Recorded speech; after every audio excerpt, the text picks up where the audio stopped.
Oi, pessoal, tudo bem? A gente vai falar hoje, então, um pouco mais da atuação do nutricionista na alimentação coletiva, que é uma das maiores áreas aí, de atuação desse profissional. Então, a gente falou, né, já da resolução 600 de 2018, que é a resolução que traz todas as áreas de atuação do nutricionista, e dentre elas a gente tem a área de nutrição e alimentação coletiva, que envolve a gestão das unidades de alimentação e nutrição. Nessa área, né, o papel do nutricionista abrange desde o atendimento alimentar e nutricional de coletividades, podem ser elas sadias ou enfermas, em sistema de produção própria ou terceirizada.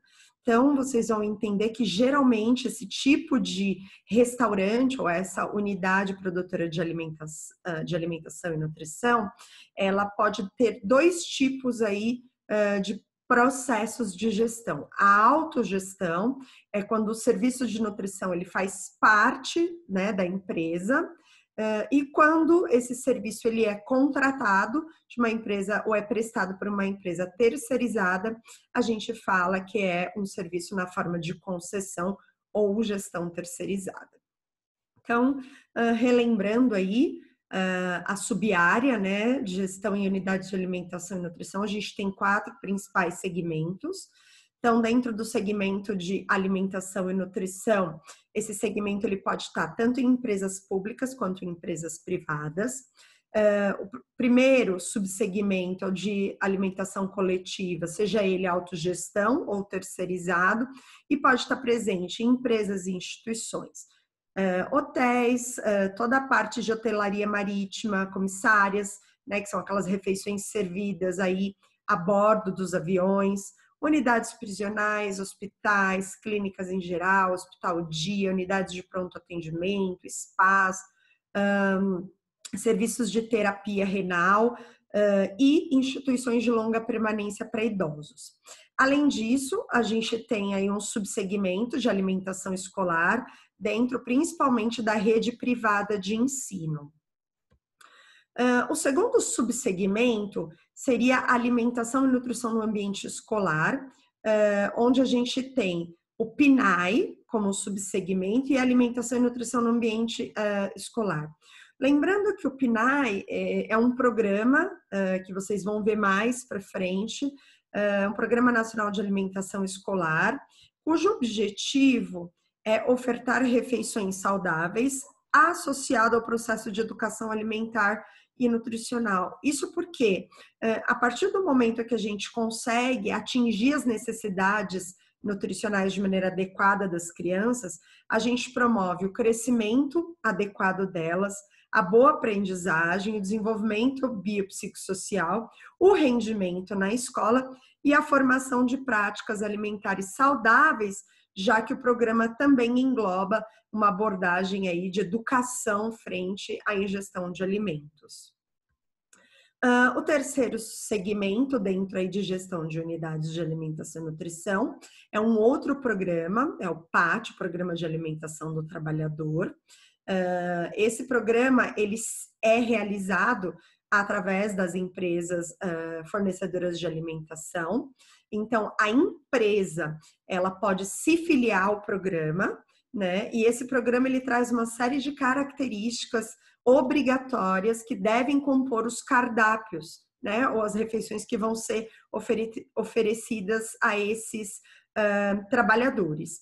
E esse fornecimento da refeição, de acordo com o PAT, ele pode ser tanto realizado a partir de serviços de autogestão, quando o serviço de alimentação ele faz parte da própria empresa, ou ainda através de concessão, né, das empresas terceirizadas. A gente tem também um outro subsegmento que também faz parte do PAT, que seria a refeição convênio, através daqueles cartões, né, para o auxílio principalmente do Vale Alimentação, que o indivíduo pode utilizar para fazer a compra de produtos para serem consumidos em casa. E o terceiro subsegmento seria o fornecimento das cestas de alimentos, que também muitas empresas acabam aderindo. Então, em vez do trabalhador receber o vale para que ele adquira esses alimentos no supermercado, ele recebe diretamente a cesta básica de alimentos. Como quarto subsegmento aí, dentro dessa grande área de UAM, a gente tem o serviço comercial. O serviço comercial, ele envolve os restaurantes comerciais, propriamente ditos, buffets de eventos aí variados, buffets que servem todo tipo de serviço de alimentação, e também os serviços ambulantes de alimentação. Então, aqui eu coloquei como exemplo, né? As barracas na rua, barracas de pastel, barracas de todos os tipos, e também aqueles serviços de food truck. Então, esses entrariam dentro dessa subclassificação de serviço ambulante de alimentação. E aí, qual que é o papel do nutricionista, né, dessa área de alimentação coletiva? Na verdade, essa foi uma área que se ampliou muito, cresceu demais como campo profissional para a atuação do nutricionista a partir da criação do PAT em 1976. Então, até princípio da década de 80, muitos restaurantes não viam a necessidade, as empresas não viam a necessidade de contratação do nutricionista. Foi a partir do momento da criação do PAT que esse profissional ele passou a ser fundamental, já que o cardápio que era servido para esses indivíduos, as refeições, elas deveriam obedecer um critério obrigatório aí, né, de número de calorias, de porção de frutas, de porção proteica. E quem poderia fazer esse cálculo e esse planejamento adequado do cardápio teria que ser o nutricionista. Então, isso foi um marco crucial aí para a expansão do campo profissional na área de refeição coletiva. E aí, dentro, né, dessa grande área, o nutricionista ele vai ter como principais funções: planejar, comprar, estocar, produzir refeições, cumprir orçamentos e custos e liderar as equipes. Tudo isso garantindo uma refeição lá no final segura do ponto de vista microbiológico. O setor, então, de refeições coletivas, ele tem como nutricionista o responsável técnico, né? Então, o que isso significa? Qualquer problema que ocorra no processo de preparação dessas refeições, qualquer problema aí de surto de toxinfecção alimentar, quem responde perante os órgãos competentes é o nutricionista, porque ele é o profissional técnico. Então, ele é o responsável por todo o controle, né, da parte higiênico-sanitária, que é baseada em diversas resoluções da Anvisa. Ele é o responsável pela tomada de decisões, né? E essas decisões, essa tomada, essa gestão, todo esse processo aí de gerenciamento requer o desenvolvimento de uma capacidade aí do profissional, tanto na tomada de decisão, quanto na escuta ativa, e uma boa capacidade de gerenciamento, seja gerenciamento de produtos, gerenciamento de custos, gerenciamento de equipamentos, de estrutura física e também da mão de obra, dos recursos humanos que vão estar envolvidos em todo esse processo. Com relação aos tipos de serviço, então, retomando um pouquinho, os tipos de serviço que podem estar presentes aí nesses serviços de alimentação. Então, tem o de gestão própria, também chamado de autogestão, quando tanto o nutricionista quanto os outros funcionários do restaurante ou da cozinha, eles são obrigatoriamente, eles fazem parte do quadro profissional da empresa, como qualquer outro funcionário, né? Esse tipo de serviço de autogestão, ele sempre vai estar, ele pode, na verdade, estar presente tanto em serviços comerciais, então em bares, restaurantes, nos food trucks, como também em grandes empresas que tenham optado por não ter um serviço de alimentação terceirizado. Né? Então, a autogestão vai estar presente nesses locais.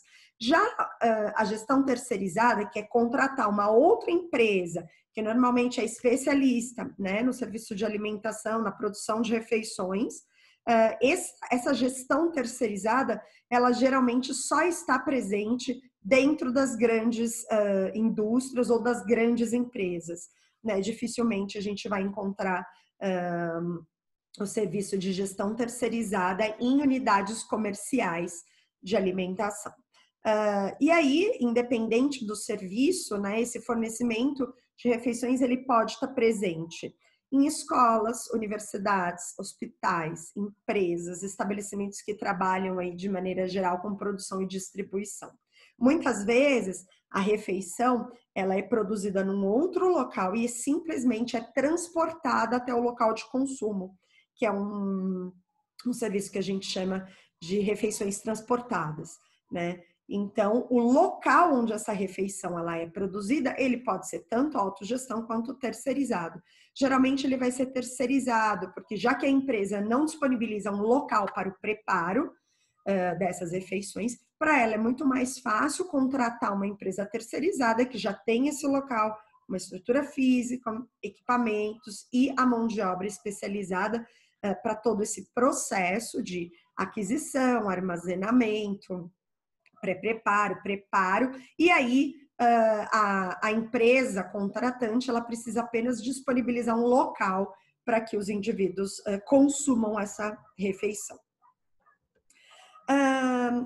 A ideia, então, do fornecimento, né, dessas refeições, claro, é o desenvolvimento de hábitos alimentares saudáveis. A partir desses hábitos alimentares, é possível, então, manter uma boa saúde desses funcionários. Isso tem impacto direto na produtividade, no menor desenvolvimento de doenças e no menor afastamento daquele funcionário. Essa é uma área que se expande a cada dia, né? Uma expansão anual aí em torno de 10%, gerando cerca de 450 mil oportunidades de emprego por ano. Então, é uma área que emprega muito o nutricionista, inclusive o nutricionista recém-formado, tá?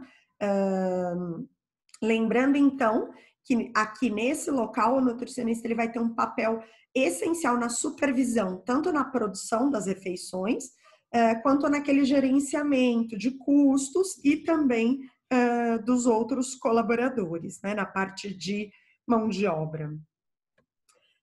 As atividades aí do nutricionista são inúmeras dentro de alimentação coletiva. Então, primeira, né, elaborar os cardápios, considerando custos, safra, mão de obra, disponível, recursos físicos e equipamentos, isso é fundamental. A gente precisa considerar tudo que a gente tem disponível ali, então não adianta tentar elaborar um cardápio muito elaborado, muito difícil, com muitas etapas de pré-preparo, se a gente não tiver os equipamentos necessários ou se a gente não tiver o número de funcionários necessário. Considerando aqui também que se a empresa ela é participante, por exemplo, do PAT, a gente precisa considerar as normas do PAT para a elaboração do cardápio. Elaborar informação nutricional do cardápio e ou preparações, então qual é o valor calórico, quantidade de gorduras, quantidade de proteínas, de lipídio. Elaborar e implantar a ficha técnica. Então eu trouxe aqui para vocês um exemplo. O que é a ficha técnica? A ficha técnica, ela é a receita daquela preparação. Então é a partir dessa ficha técnica que eu vou saber quanto eu tenho que comprar de cada um dos ingredientes daquela preparação, né? Então a primeira coisa que eu tenho que considerar é o peso da porção que eu vou servir lá no final. Se tem fator de correção, fator de conversão, isso vocês vão aprender ao longo do curso. Ou seja, se eu emprego, por exemplo, calor, ou se eu faço um pré-preparo, eu perco, né, o peso original daquele alimento. Quantas vezes esse alimento vai aparecer no cardápio, margem de segurança, a gente nunca compra muito contado, a gente tem sempre que ter uma reserva ali, um extra. Eu tenho que considerar quanto eu tenho em estoque e utilizar esse estoque também. E quantos indivíduos vão consumir. E aí, a partir disso, eu consigo determinar qual vai ser a quantidade de cada produto que eu tenho que comprar. Né? Então, quanto de arroz, quanto de feijão. Primeiro, eu preciso saber a ficha técnica para fazer esse arroz. Quanto que eu uso de cebola, quanto que eu uso de óleo, né? Vamos pensar um prato mais elaborado, um bife à milanesa, quanto vai de carne, quanto vai de ovo, quanto vai de farinha de rosca, quanto vai de óleo. Então, isso é a ficha técnica, e a partir dessa ficha técnica, a gente consegue, então, elaborar depois a nossa lista de compras. Elaborar e implantar as fichas técnicas de preparação. Então, a gente falou um pouco aqui, esse é um outro exemplo, então, olha só. Empadão de frango cremoso é a receita. Farinha de arroz integral, polvilho doce, óleo, água. Então, tudo que vai ser utilizado, por exemplo, na massa, né? Tantos gramas, ó, peso bruto, peso líquido, não tem mudança aqui, tá? Fator de correção é um mesmo. Per capita é para cada pessoa quanto que eu estou considerando e o custo individual. Então, aqui, depois no final, eu posso somar e eu já sei quanto que vai sair a porção desse empadão para cada um dos meus clientes que vai consumir, tá? Coordenar o recebimento, armazenamento de acordo com a legislação, recursos físicos e equipamentos. Então, nós vamos ser os responsáveis, né, por receber, conferir os alimentos que estão sendo recebidos, se o alimento está em boa condição, se for um alimento perecível, como carnes, a gente precisa prestar atenção, segundo a legislação, desde do automóvel que está trazendo essa carne. Então, é um veículo que tem uma parte refrigerada. No rótulo do produto estava descrito para ele vir congelado, mas ele chegou resfriado, descongelando. Qual que é a aparência aí do uniforme do indivíduo que está fazendo a entrega? Ele está limpo, ele está de touca, ele está de bota, ele está com uniforme, com avental, ou ele está todo sujo? Tudo isso a gente também precisa olhar. E caso a gente encontre aí algum ou alguns pontos que não estejam de acordo com a legislação, a gente tem uma outra atividade que eu vou comentar mais lá na frente, que é fazer o relatório de não conformidade, tá? Além disso, supervisionar as atividades de pré-preparo, preparo, distribuição e transporte, caso isso aconteça. Então, assim, a parte de pré-preparo envolve toda a parte de higienização, então lavagem, deixar de molho na solução clorada, dependendo do produto, se for, por exemplo, uma batata frita, né? Então, a parte de descascar e cortar o palito, no formato palito, também entra dentro de pré-preparo. O preparo seria a preparação propriamente dita, então aqui, ó, grelhando o filé de frango, cozinhando, assando. A distribuição é o momento em que isso vai ser colocado lá no balcão térmico, ou no caso da salada, no balcão refrigerado, para que os indivíduos já se sirvam, né, para que eles consumam. E o transporte é no caso da refeição ser preparada num outro lugar e ter que ser transportada até o local do consumo. Então, o nutricionista ele precisa supervisionar todas essas etapas. Elaborar manual de boas práticas e POPs, né, que são os procedimentos operacionais padronizados, fazer o treinamento, atualização dos funcionários, principalmente com relação a essa manipulação dos alimentos, a higiene de alimentos, a higiene pessoal, e aqui, né, elaborar os relatórios de não conformidade, caso a gente tenha algum problema aí, principalmente com os fornecedores. E, além disso, cabe dentro aí também das atividades do nutricionista, os programas de educação alimentar e nutricional. Então, a ideia é que a gente sempre promova atividades para o nosso cliente aí, enfatizando a importância da alimentação saudável.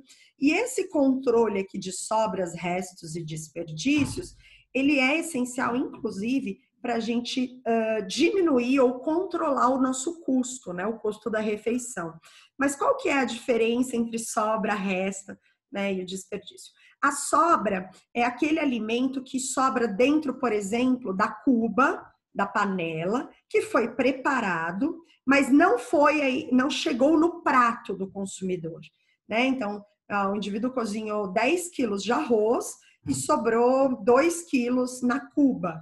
Então, isso significa que a gente precisa, no dia seguinte, pedir para o cozinheiro cozinhar, de repente, 1 quilo a menos, né? Então, a sobra, ela é limpa, ela não foi ali servida para ninguém. Agora, os restos já são aqueles alimentos que vão para o prato do cliente e que depois, por algum motivo, ele não consome e isso vai, então, para o lixo, né? Então, aqui a gente tem um exemplo do que é realmente o resto, tá? Então, a sobra, ela é uma quantidade que não é oferecida e que, portanto, está limpa. O resto é aquela quantidade de alimento que passou pelo prato do cliente e que foi desperdiçada. E aí, para reduzir o desperdício, a gente precisa entender o que será que está acontecendo. Será que a pessoa está se servindo demais? Será que não é melhor eu colocar um colaborador para servir os indivíduos?